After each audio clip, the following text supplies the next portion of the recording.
What up, book lovers? It is G-Swizz here, and I'm here today to talk about my October TBR.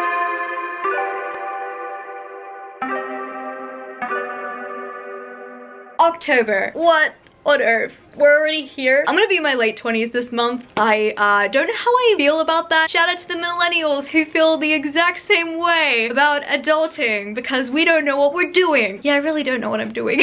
Also, October is spooky season. Am I going to read a bunch of spooky books? I don't really know. I have a couple on my TBR that I'm gonna be sharing. For the most part, I'm just pretty much gonna stick to my ways. I'm just gonna read for fun, I guess, until I all of a sudden hit my late 20s and become too old to do so. It'd always be like that. I technically have 15 things on my TBR, unless more come to mind. Every single one of these things I plan to read, but the end of the year is approaching. Sometimes we like to set ourselves ambitious goals. When I say we, I mean me, but you know, I've got a range here. I guess without further ado, I'm gonna get started into what I think I'm gonna read in October. Let's go. I'm pretty sure in every country, I don't know if this is like in every country, even the Harry Potter movies talk about how there's no post on Sunday, right? I'm filming this on a Sunday, right? This morning, the mailman came and delivered 3 book depository packages to me. We had the doorbell ring and we were freaked out. We're like, why is someone ringing at our doorbell on a Sunday? But I mean, this happened. The Bronze Beast finally came to my door on a Sunday. I put this on my last month's TBR because I plan to read this in September because it comes out in September. But obviously being that I'm in lockdown and I'm pretty much having to get all books delivered to me at the moment, it's not like I can go out and buy any. I pre-ordered this. I was probably expecting it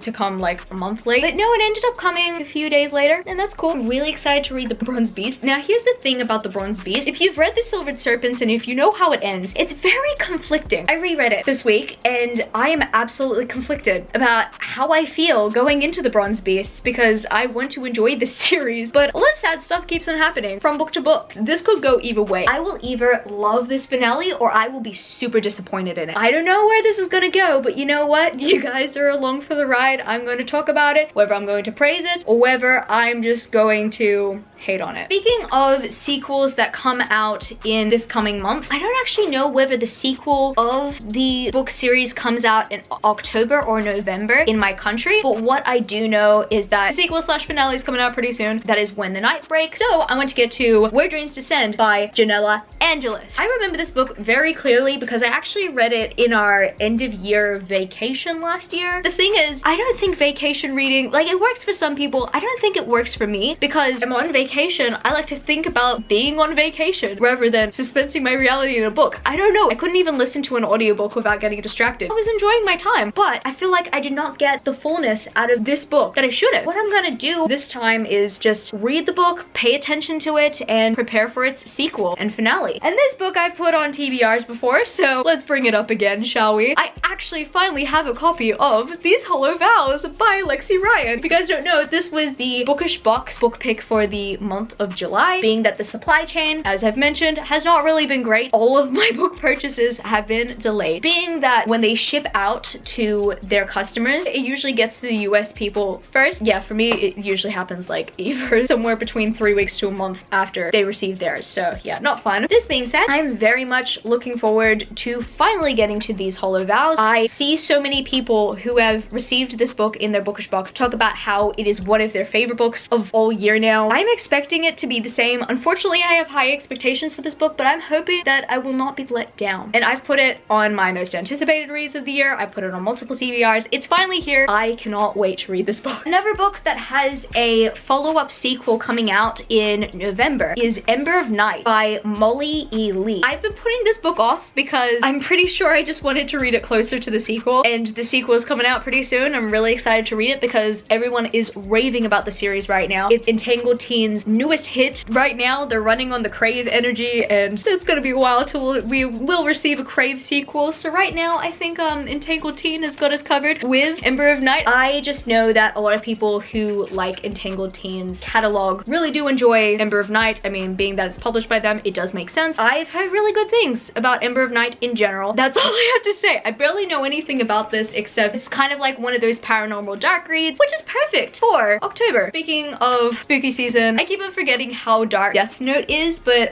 yeah, no, after reading the first 2 volumes in September, yeah, it's dark. A lot of people suggest you read it during Halloween time. I never really got the reason why, even though I remember watching the TV show. Now I understand why, or like now I remember why. It is pretty morbid, I would say. If you guys don't know, this is my first read through of the manga after watching the anime a few years ago and falling in love with the anime. I've been restraining myself from rewatching the anime because I still have this on my TBR, and I feel like it will be an absolute complete waste to have this on my TBR and not pick it up. I think the only difference between the two is that I'm not hearing score in the background. Speaking of manga, I've got 2 manga volumes that I do want to prioritize this month. One being One Punch Man Volume 2. This is the first time I'm mentioning it, but through work, I get discount on Viz Media manga, which means that I decided to buy every single One Punch Man volume that's in the series right now.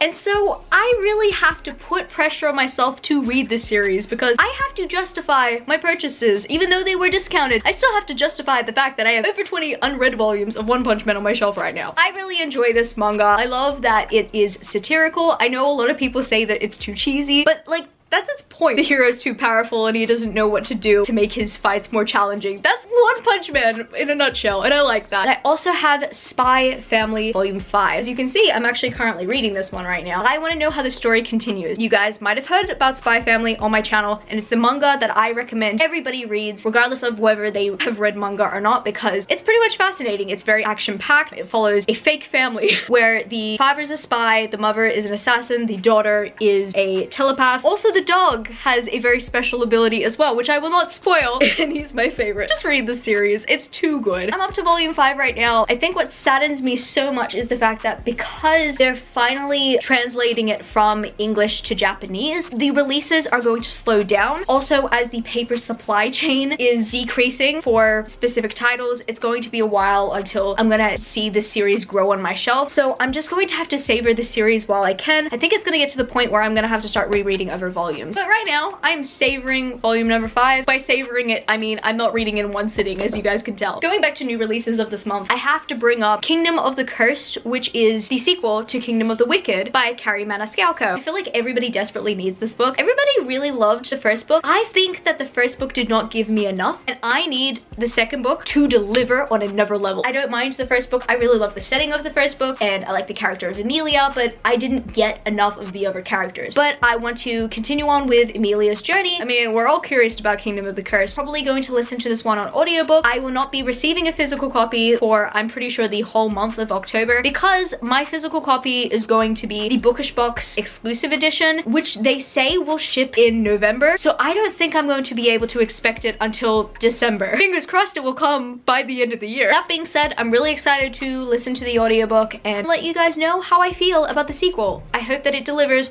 on another level. I think that I'm gonna finally try to get to a deal with the Elf King. You know, like, don't hold me to it. But I might. I have had this book on my TBR for almost a year now. I have a TikTok about this, actually, where I keep on saying that I'm gonna read it. Ordeal of the Elf King just tells me, oh, I haven't read it yet. I purposely chose that book for that TikTok, and I hear nothing but great things about it. Not only that, I have the Bookish Box exclusive editions on their way. Technically, I mean, they're still getting printed right now, but they're gonna be on their way too. I'm Elise Kova trash, so I just feel like I have to buy Elise Kova's books when I see that they're available. I have to buy them for good reason. Elise Kova is an amazing author. I have a bunch of her books on my shelf, and she has delivered on many levels, so I believe that she is going to deliver on this level as well. I'm very much looking forward to it, and also I think a good Hades and Persephone retelling is actually a good idea for Halloween, if I do say so myself. Finally, I'm gonna bring up some independently published series. Now, this series I'm not necessarily going to prioritize. These are more like lower priority in case I finish the books that I just talked about, but I've got 2 indie series right now. One of them that I've actually started, and I started before I received the Bronze Beast in the mail. The Life After series by Julie Hull. That consists of Huntress, Warfare, and Dominion. And I find this series to be a very interesting concept because it technically has to do with demon hunters, but it has a lot of Christian themes. The thing is about a lot of demon hunter stories, if you're gonna base the angels around like the biblical angels, God is usually always absent in those book series. I'm not trying to get super spiritual right here, but I just find it very fascinating fascinating because in this series, God is not absent and is actually very loving. He's kind of like a background character in the series, and I just find that very fascinating because there are so many demon hunter series that are kind of like anti-religion. It's funny because I'm a Christian myself. For me, it's actually bizarre to see one that's kind of like pro-Christianity and like pro-God. Honestly, it really depends on how comfortable people are, whether they want religion incorporated in their books. Really depends. I don't know if like the intention here was to be a Christian message or to just include those scriptural references from the Bible and just put them into the God that's in this book series. I've got a lot to say about it already, but yeah, no, I found that very interesting, and that's actually what has compelled me to continue on with this series because I've actually never seen that done. I don't mind whether it's done or whether it's not done because everybody else has their own interpretation. I mean, that is fiction. Everybody can make up the rules when it comes to writing fiction. I'm very interested in Julie Hall's take so far. It could change down the road, who knows. Finally, I would like to bring up a series by Audrey Gray that I actually did not know was completed. I thought that it was going to be a quartet because the titles of the book series are after seasons. There are 4 seasons in a year. I didn't know that she was going to stop at summer. There's book 1, winter. There's book 2, spring. There's book 3, summer. And I didn't know that summer was the finale. I thought there was going to be a 4th book called autumn, but I was wrong. Or fall. I mean, it really depends on what hemisphere you live in. Talk about the Evermore Academy series. Summer is the main character's name. It makes sense there. I honestly thought that this was going to be a quartet, so I was actually waiting for the final book to come out. And when I didn't get news for the final book, and then when I looked at some Goodreads reviews and they said that this was a finale, I was like, oh,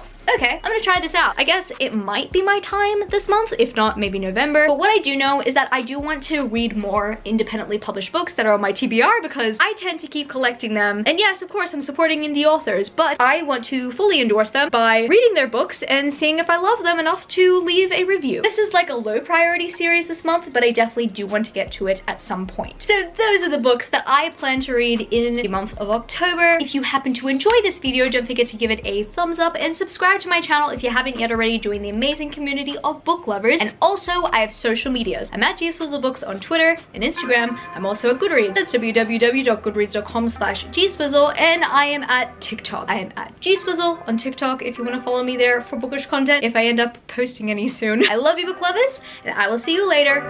Peace. Thought that I would have when I flipped it in a double. Thought that I would have when I flipped it in a double.